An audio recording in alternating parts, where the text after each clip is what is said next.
ข้อที่6นี้กำหนดให้เนาะกำหนดให้ a นี่เท่ากับ5คูณ3เนาะ5คูณ3ของ5คูณ4เนาะของ8ทั้งหมดกำลังลบ1นี้ทั้งหมดกำลัง16โจทย์ให้ซอกหาสำนวนเนาะโลกฤทธิ์พื้น4ของโลกฤทธิ์พื้น1/2ของ a นี่แม่นเท่าไหร่เนาะอยู่ในนี้หมายความว่าในการแก้เลขข้อนี้หมายความเราจะไปซอกค่าของ a ตัวนี้เมื่อได้ค่าของ a นี้แล้วเราจึงไปแทนใส่บทนี้เนาะว่าได้เท่าไหร่นะและเรามาเบิ่งอยู่ในบทแก้นำกันเนาะบทแก้บทแก้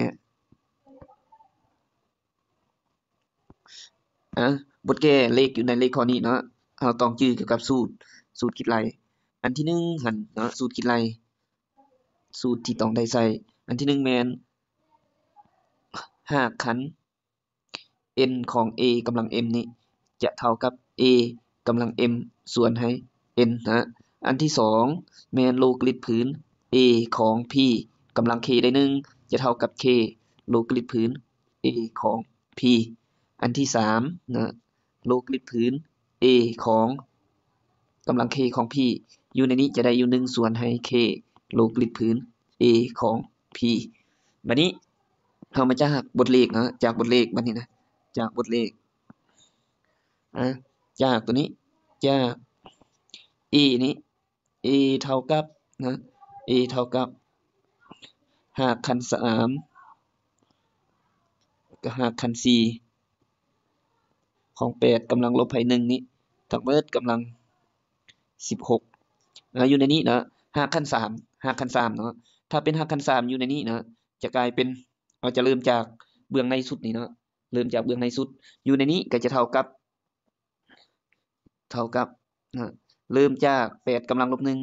นะ8กำลังลบ1ลบ1แล้วทั้งหมดกำลัง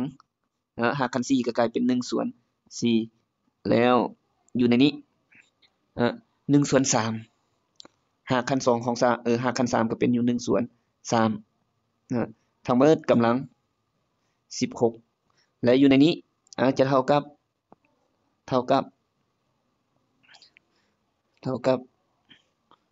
8กำลังลบ1เป็นอยู่เราจะเปลี่ยนเป็น2กำลังลบให้3เนาะ2กำลังลบ3ทั้งหมด1ส่วน4แล้วมาคูณให้1ส่วน3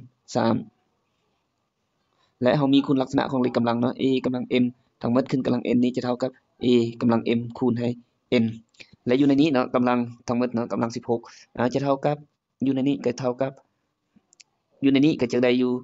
2กำลังลบให้3คูณให้1ส่วน4แล้วมาคูณให้1ส่วน3ทั้งหมดกำลัง16นั่นเองต่อไปจากตัวนี้ปึ๊บนะคูณ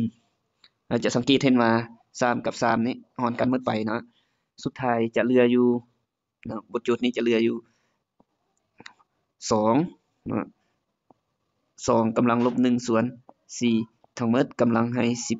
16อยู่ในนี้ก็จะเท่ากับ2กำลังลบให้1ส่วน4ทั้งหมดคูณให้16เนาะ16หาร4จะเท่ากับ2 16หาร4ได้อยู่จะเท่ากับ2กำลังลบให้16ส่วนให้4เท่ากับ2กำลังลบให้4นะแสดงว่า a มีค่าเท่ากับ2กำลังลบ4เอาดังนั้นโจทย์ถามหาดังนั้นเนาะโจทย์ถามหาดังนั้นโจทย์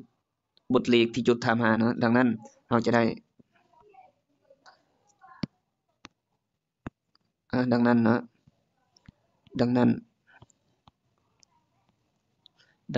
โลกฤทธิ์พื้น4ของโลกฤทธิ์พื้น4ของโลกฤทธิ์พื้น1ส่วน2ของ a จะเท่ากับอยู่ในนี้นะจะได้อยู่โลกฤทธิ์พื้น4ของ1ส่วน2เป็นอยู่โลกฤทธิ์พื้น2กำลังลบให้1ของ a อยู่ในนี้ก็จะเท่ากับโลกฤทธิ์พื้น4ของ1ส่วน2เนาะ1ส่วน2โลกฤทธิ์พื้น2กำลังลบให้1ของ a ซึ่งว่า a เท่ากับ2กำลังลบให้4นั่นเองและอยู่ในนี้เนาะเอาอิงตามคุณลักษณะตัวนี้2อันนี้อิงตามคุณลักษณะ2อันนี้หมายความจากตัวนี้ปึ๊บหมายความเราจะได้อยู่โลกฤทธิ์พื้น4ของอยู่ในนี้ก็กลายเป็นลบ ส่วนให้ลบ1โลกฤตพื้น2ของ2จะเท่ากับโลกฤตพื้น4ของ